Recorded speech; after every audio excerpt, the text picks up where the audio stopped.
মই ঐতিহাসিক কলিয়াবৰ বিধানসভা সমষ্টি ভাৰতীয় জাতীয় কংগ্ৰেছ দলৰ প্ৰাৰ্থিত্ব প্ৰত্যাশী হিচাপে আজি আমাৰ দলৰ মুখ্য কাৰ্যালয়ত আবেদন কৰিছোঁ।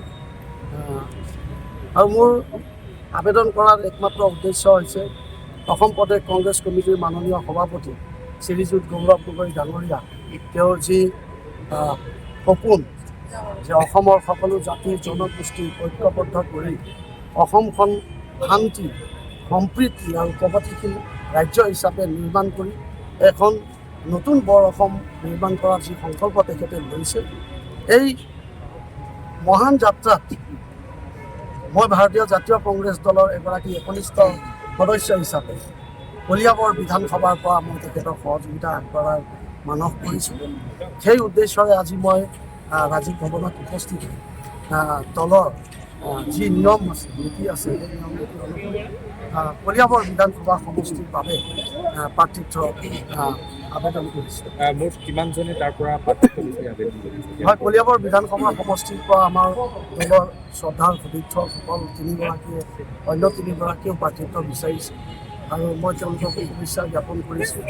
তেওঁলোকেও আগ্ৰহ প্ৰকাশ কৰিছে এই মহান যাত্ৰাত নতুন বৰ অসম গঢ়াৰ যি যাত্ৰা, এই মহান যাত্ৰাৰ অংশীদাৰ হ'বলৈ অসমৰ পৰা সকলোৱে বিচাৰিছে। গতিকে মই সকলোকে শুভেচ্ছা জ্ঞাপন কৰিছোঁ আৰু ময়ো আশা কৰিছোঁ যে নতুন বৰ অসম গঢ়াৰ যি যাত্ৰা, এই যাত্ৰাত যদি আমি কিবা এটা কলিয়াবৰ বিধানসভা সমষ্টিৰ পৰা যাতে সহযোগিতা আগবঢ়াব পাৰোঁ, সেই উদ্দেশ্যই আমাৰ সকলোৰে একেই। গতিকে আমি সেই উদ্দেশ্যৰেই যাতে আমাৰ অসমবাসীৰ ৰাইজ, আমাৰ উঠি অহা যুৱ প্ৰজন্মই যে এটা শান্তিপূৰ্ণ অসম লাভ কৰে, য'ত শিক্ষা, স্বাস্থ্য, কৰ্ম সংস্থাপনে গুৰুত্ব পায়, য'ত জাতি ধৰ্মৰ মাজত বিভেদ নাথাকে, য'ত কৰ্মৰ নামত ইলেকশ্যন আহিলে ভোট খোজে নেতাসকলে, ধৰ্মৰ নামত যাতে বিভাজন কৰি ভোট নোখোজে, তেনে এখন অসম গঢ়াৰ যি আমাৰ সংকল্প, সেই সংকল্প যাতে মই সহযোগী হ'ব পাৰোঁ, সেইবাবে মই আবেদন। দলে আপোনাক টিকটটো প্ৰদান কৰিলে স্থানীয় কি সমস্যা লৈ আপুনি ৰাইজৰ লগত আগবাঢ়িব? স্থানীয় বহুত সমস্যা আছে, আজি ক'লে হয়তো দীঘলীয়া হ'ব যে স্থানীয় সমস্যা আছে। আজি মোৰ সমস্যাটো মই এটাই ক'ব বিচাৰোঁ, শিক্ষাৰ ক্ষেত্ৰত যি শ্ৰেণী বিভাজন হৈছে, আজি যিসকল আমাৰ অসমীয়া ল'ৰা ছোৱালী, অসমবাসী সন্তান, তেওঁলোকৰ যাৰ অৰ্থনৈতিক অৱস্থা টনকিয়াল নহয়, তেওঁলোকে চৰকাৰী স্কুলত পঢ়িবলগীয়া হৈছে আৰু সেই চৰকাৰী স্কুলসমূহৰো তথৈবচ অৱস্থা, বিভিন্ন মিডিয়ামত তেওঁলোকে পঢ়িব নোৱাৰে আৰু যাৰ আজি টকা আছে তেওঁলোকে প্ৰাইভেট স্কুলত পঢ়িছে, তেওঁলোকে এটা ক্লাছিফিকেশ্যন হোৱা নাই জানো? গতিকে যদি আমাৰ চৰকাৰৰ প্ৰথম কামটো হৈছে যে সমাজখনৰ সকলো ল'ৰা ছোৱালীয়ে যাতে কোনো ক্লাছিফিকেশ্যন নোহোৱাকৈ এটা ভাল চৰকাৰী স্কুলত যাতে সমানভাৱে একেই শিক্ষা লাভ কৰিব পাৰে, তেনেকুৱা এখন অসম আমি কামনা কৰোঁ। আজি অসমত কেৱল ধৰ্মৰ নামত হিন্দু, মুছলমান, শিখ, ইছাইৰ নামত যি ৰাজনীতি চলিছে, সেইটোক লৈ আমি যুৱ প্ৰজন্মই হতাশ হৈছোঁ। যেতিয়ালৈকে এখন সমাজত, এখন ৰাজ্যত, এখন ৰাষ্ট্ৰত বাস কৰা লোকসকলৰ মাজত শান্তি নাথাকে, সম্প্ৰীতি নাথাকে, তেতিয়াহ'লে প্ৰগতি কেনেকৈ থাকিব? গতিকে মই আশাবাদী যে অসমৰ প্ৰতিগৰাকী যুৱ প্ৰজন্মই এই কথা আন্তৰিকতাৰে উপলব্ধি কৰিছে যে আজি অসমত এটা পৰিৱৰ্তনৰ প্ৰয়োজন আছে। এই পৰিৱৰ্তন শিক্ষাৰ বাবে, সম অধিকাৰৰ বাবে, সম বিকাশৰ বাবে, স্বাস্থ্যৰ বাবে। আজি মই এটা কথা আপোনালোকক ক'ব বিচাৰোঁ, মই কিয় প্ৰাৰ্থিত্ব বিচাৰিছোঁ। এটা শিক্ষা, এটা স্বাস্থ্য। আজি আমাৰ অসমৰ কোনোবা এজন ব্যক্তি যদি কিবা অসুস্থতা ভোগে, আজিলৈকে এটা আন্তঃৰাষ্ট্ৰীয় পৰ্যায়ৰ বা ৰাষ্ট্ৰীয় পৰ্যায়ৰ এখন স্বাস্থ্য কেন্দ্ৰ নাই, য'ত আমাৰ অসমৰ মানুহে অসমতে উন্নত চিকিৎসা কৰিব পাৰে। তাৰ পাছতো চৰকাৰৰ যিবিলাক কথা, এটা সাংবিধানিক পদবীত থকাৰ পিছত তেওঁলোকৰ যি আচৰণ ব্যৱহাৰ, তেওঁলোকৰ যি ক্ষমতাৰ প্ৰতি হক, ৰাইজৰ প্ৰতি যি তেওঁলোকৰ অনীহা, আৰু যি অসমৰ সংস্কৃতি, যি অসমৰ পৰম্পৰা, অসমৰ যি ভাতৃত্ববোধ, অসমৰ ৰাইজে যি উদ্দেশ্যত তেওঁলোকক গাদীত বহাইছে, সম্পূৰ্ণ পাহৰি কেৱল মাত্ৰ শাসনৰ গাদী লাভ কৰিবলৈ অসমৰ ৰাজনৈতিক সাংস্কৃতিক পৰিৱেশটো বিনষ্ট কৰিছে।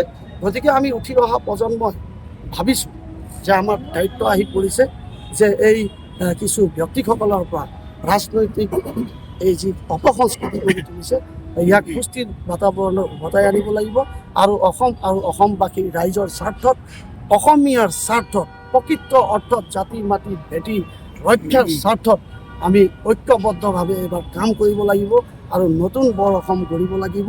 আৰু এই যাত্ৰাত যিহেতু নেতৃত্ব অসমৰ উদীয়মান যুৱনেতা, অসমৰ হাজাৰ হাজাৰ লক্ষ লক্ষ জনতাৰ আশাৰ ৰেঙনি সকলোৱে জানে, গৌৰৱ গগৈ ডাঙৰীয়াই নেতৃত্ব লৈছে। গতিকে এই যাত্ৰাত আমিও যাতে অংশীদাৰ হ'ব পাৰোঁ, অসম নিৰ্মাণৰ এই যাত্ৰাত আমিও যাতে অংশীদাৰ হ'ব পাৰোঁ, কলিয়াবৰবাসীৰ ৰাইজ যাতে অংশীদাৰ হ'ব পাৰে, সেইকাৰণে মই আমাৰ ঐতিহ্যমণ্ডিত কলিয়াবৰ বিধানসভা সমষ্টিৰ পৰা প্ৰাৰ্থিত্ব বিচাৰি আজি আবেদন। ঠিক আছে। বৰ্তমান চৰকাৰখনে যেনেকুৱা ধৰণৰ প্ৰচাৰ আৰম্ভ কৰিছে, তেওঁলোকৰ লগত যদি আপুনি অলপ মানে কণ্টেষ্ট কৰিবলৈ যোৱা হয়, তেতিয়াহ'লে আপুনি ৰাইজৰ ওচৰত কেনেকুৱা মুদ্দা লৈ পেলাই আপুনি আগবাঢ়িব লাগিব? কি সমস্যা আছে? প্ৰথমটো হৈছে শিক্ষা, দ্বিতীয়টো হৈছে স্বাস্থ্য, তৃতীয়টো হৈছে কৃষি, চতুৰ্থটো হৈছে কৰ্মসংস্থাপন, পঞ্চমটো হৈছে শান্তি সম্প্ৰীতি আৰু ষষ্ঠমটো হৈছে আমাৰ অসমখন আমাৰ ৰাইজক বন্ধকত ৰাখি যি ঋণৰ বোজা জাপি দিছে আৰু প্ৰতিটো প্ৰপাৰ্টি, প্ৰতিটো ব্যৱস্থা যি আগত ৰাজহুৱা খণ্ডত আছিল সেইবিলাক ব্যক্তিগত খণ্ডলৈ নিছে। সেইটো অদূৰ ভৱিষ্যতে আমাৰ অসমবাসী ৰাইজ, অসম আৰু অসমীয়াৰ কাৰণে এটা বিপদৰ ঘণ্টা। গতিকে এই বিপদৰ আগজাননীতে আমি যাতে সময় থাকোঁতে যদি ওলাই নাহোঁ,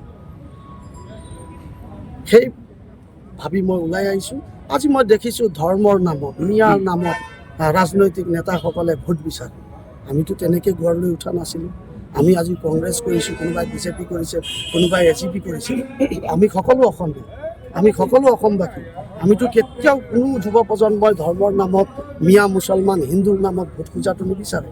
আমাক ক'ব লাগিছিল আমি শিক্ষাৰ ডেভেলপমেণ্ট কৰিলোঁ, আমি স্বাস্থ্য খণ্ডৰ ডেভেলপমেণ্ট কৰিলোঁ, আমি কৃষি খণ্ডৰ ডেভেলপমেণ্ট কৰিলোঁ, আমি যোৱা বছৰ ইমানখিনি কাম কৰিলোঁ, ৰাইজে বিচৰাখিনি আমি এতিয়াও কৰিব পৰা নাই, আৰু যাতে বেছি কাম কৰিব পাৰোঁ ভোট দিয়ক ক'ব লাগিছিল। কিন্তু আজিৰ নেতাসকলে কেনেকৈ কথা কয় আপোনালোকেতো নিশ্চয় দেখিছে। সেইবিলাক দেখি মই নিজকে ভাবিছোঁ যে অসম মাতৃৰ সন্তান হৈ এইখিনি সময়ত যদি মই নিজেও আগবাঢ়ি নাহোঁ, ময়ো যদি আবেদন নকৰোঁ, তেতিয়াহ'লে কোনোবাখিনিত হয়তো ভৱিষ্যতে ময়ো এই জগৰীয়া হ'ম। অসমখন নিৰ্মাণৰ ক্ষেত্ৰত, অসমখনৰ এই বেয়া মানুহৰ হাতৰ পৰা উদ্ধাৰ কৰাৰ ক্ষেত্ৰত যে সময় থাকোঁতে মই মাত নামাতিলোঁ, তাৰ বাবে মই জগৰীয়া হ'ম বুলি ভাবিছোঁ। আৰু সেই জগৰীয়া নহ'বৰ কাৰণে মই ওলাই আহিছোঁ। ঠিক আছে, থেংক ইউ।